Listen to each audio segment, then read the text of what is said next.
Okay, real quick. Boat shuttle versus stick shuttle. A lot of times, well, actually quite a few times, in the rigid heddle groups on Facebook, it's asked whether or not you should have a boat shuttle or a stick shuttle. And a lot of times people will say, well, I weave with a stick shuttle in my rigid heddle loom because a boat shuttle won't fit. You can buy slimline boat shuttles, but let me not go there. And sometimes people will say, well, I weave with the stick shuttle because I can fit a lot more yarn on it than I can on the boat shuttle.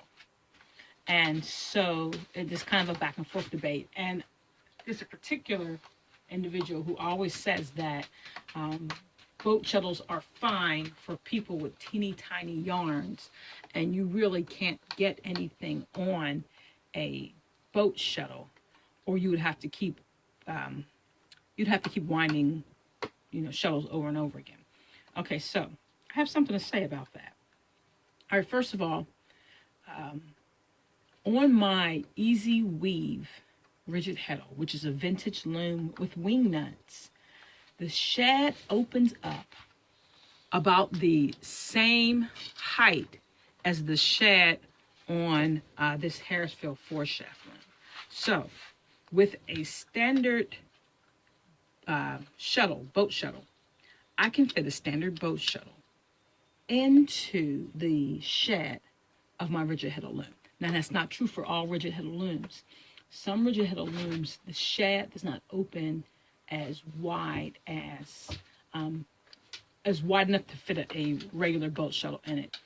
Also, as you travel up, you're going to have a smaller shad, and so there's a point at which, depending on how the stick shuttle is loaded, I can't fit a stick shuttle in that shad, regardless. So if there's a lot of yarn on the stick shuttles, I can't fit it through there anyway. So when I am using the stick shuttles for things like lock yarn that won't really go on a bobbin, I load up 2 or 3 stick shuttles so that I can pass it in as the shad gets narrower. And basically, I just wind it on. Okay, so let's just get rid of that one right there. So that's not really a valid argument. Secondly, winding on the amount of yarn. Okay, like I said, depending on the size of your shad, the amount of yarn that you wind onto the boat shuttle or in the stick shuttle is decreased, because you can only put so much on until you have too much that's too wide for the shad.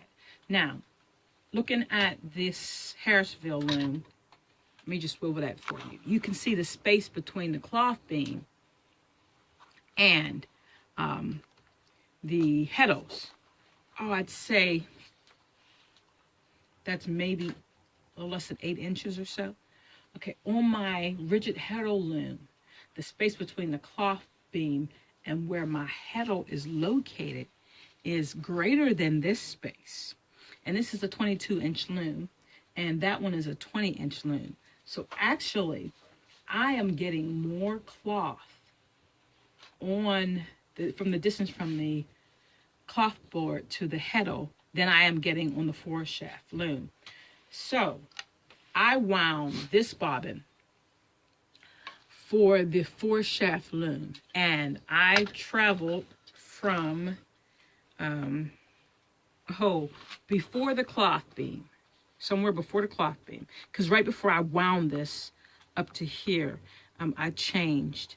And so somewhere before the cloth beam until this 8 inches here, I traveled, and I still have this much on the bobbin. So I can make about 2 passes that might be 16 inches with what I have on this bobbin. So I'm not changing bobbins very frequently. So I wouldn't be changing bobbins very frequently on the rigid heddle either. And this is worsted weight yarn. Okay. So it's not like I have some super thin yarn and I'm making some really good mileage.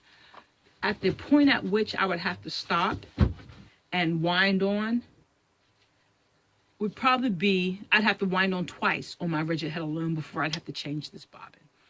So I'm making pretty decent progress with the boat shuttle. So it's not like I'm changing bobbins every 2 or 3 inches. It's more like I'm changing bobbins every 1.5 feet. Okay, also too, I mean, I have like, look how I'm loading this thing. I probably should not load it that thickly, but I'm loading it that thickly and I'm fitting that bad boy in this space and everything is just fine. And you know, one day I'm going to unwind this joker and see exactly how many yards are on this. I don't really know, but I also can wind a ton of these things. I think I have maybe 10 or 15 of them, and I could just wind them up and look how easily this pops out. Bam. And I just slide it on and keep going, as opposed to a 6 shuttle where I would have to wind. So really, whether or not you want to use a boat shuttle or a stick shuttle is really dependent on you. I like the fact that I just launched this thing, bam, across the loom, and the tension on the rigid heddle is tight enough that it just flies across. And also, this particular boat shuttle is a shack. And it's tipped up on the ends.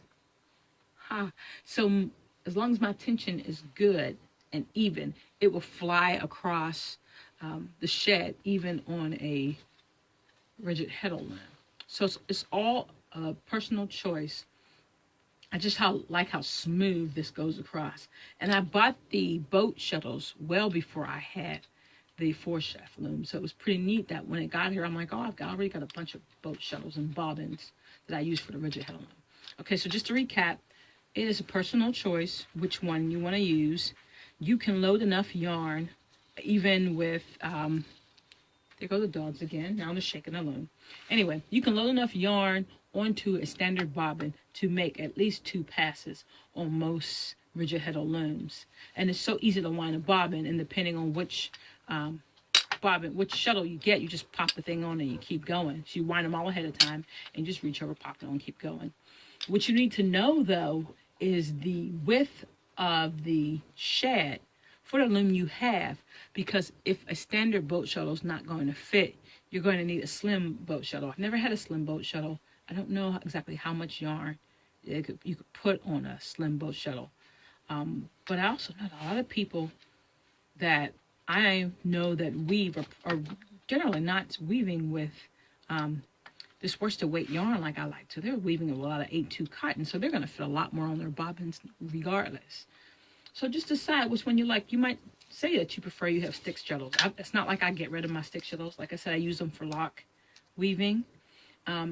Most of the time I use them to beat the yarn in circumstances where I would not use the beater or the heddle on the rigid heddle on the beat. But that's just my personal opinion, and just wanted to clear things up and show you what it actually looks like. You know, it's one thing to say that you can do, it's another thing to actually see what it looks like when you're doing it.